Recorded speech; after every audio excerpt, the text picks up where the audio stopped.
Thank you for staying with us. Let's now get on with the story about the federal government seeking to bring former Deputy Senate President Ekweremadu back to Nigeria to complete his prison sentence. I'm joined now in the studio by constitutional lawyer Jide Ologun. Thank you very much for being here. Special delegation for a former strong political figure in Nigeria.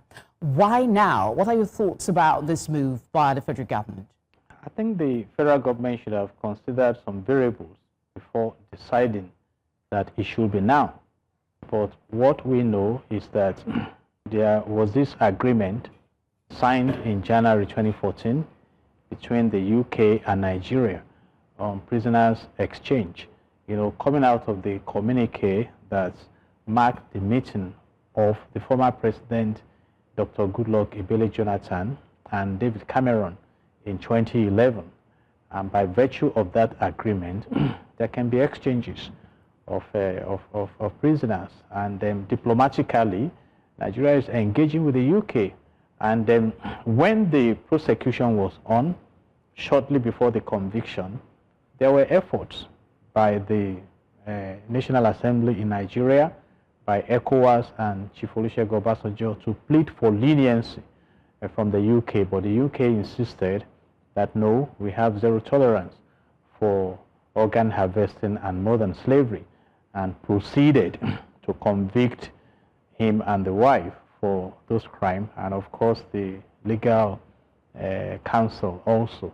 So right now, having failed to secure the leniency, I think the government is proceeding to say, okay, even if he has been convicted, let's have him back in Nigeria. You're kind of skipping my key question. Why now? The timing. I mean, we have a whole lot happening in this country. I mean, we're talking about Trump and genocide and reactions, and then we're talking about, we just had elections. We had so many things going on. And so I'm curious as to the timing.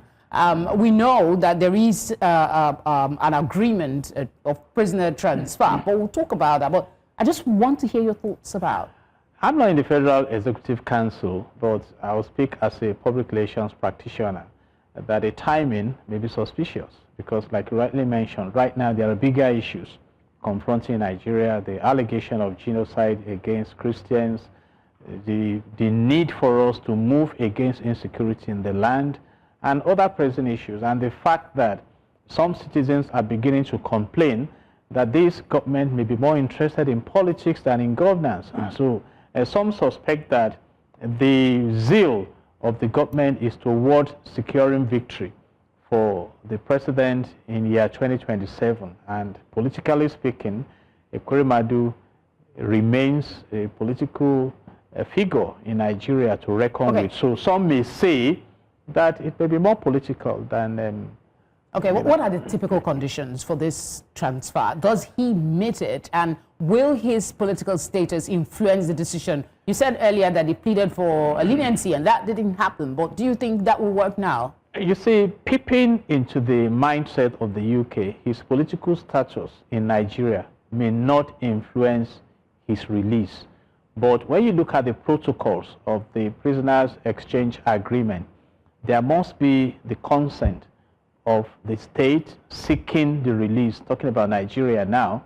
There must be the consent of the UK government releasing him and the consent of Ekweremadu himself. So those are key elements and other protocols that must be observed. And also the UK will be interested in knowing that we have the same kind of crime, that we frown against the same kind of crime in Nigeria, because basically UK has made a statement that we frown at this kind of crime. So those are elements that should be present, you know. Based on what you know, what are the chances that this submission for transfer will happen?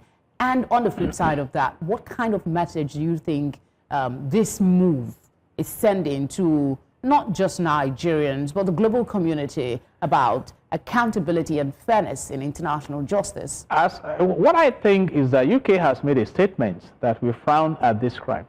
If Nigeria succeeds in securing his release, it's up to Nigeria to now say, let's upscale our criminal justice system here, because I recall also that when the former governor of Delta State, was under trial in the UK. John Fashanu, an ex-footballer, was brought to court to come and testify about how Ibori had a great love for sports and things. But the judge said his assignment was to jail him for specific crime. So it's now between diplomacy and sending the signal out that we frown at crime here in the UK. So Nigeria also should come to that point, because the big question is that if Ekweremadu was to be prosecuted in Nigeria, the first question, would he ever have been prosecuted, given his political stature? Yeah, I mean, you said it yourself already, exactly. that the punishment is already a statement in itself, exactly. that they frown on that crime. But exactly. I'm just looking at him being transferred here. That transfer in itself, what message will it send? In 40 the message he's sending is that, okay, it's up to you, Nigeria. We have released him.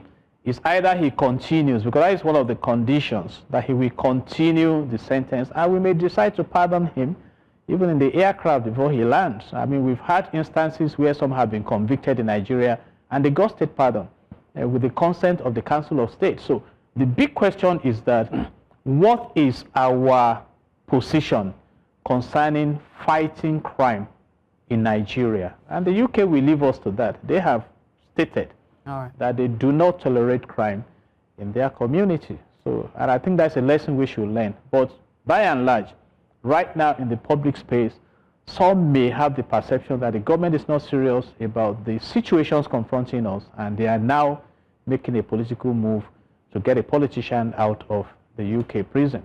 Jide, as always, thank you very much for speaking with us. God bless Nigeria. Thank you.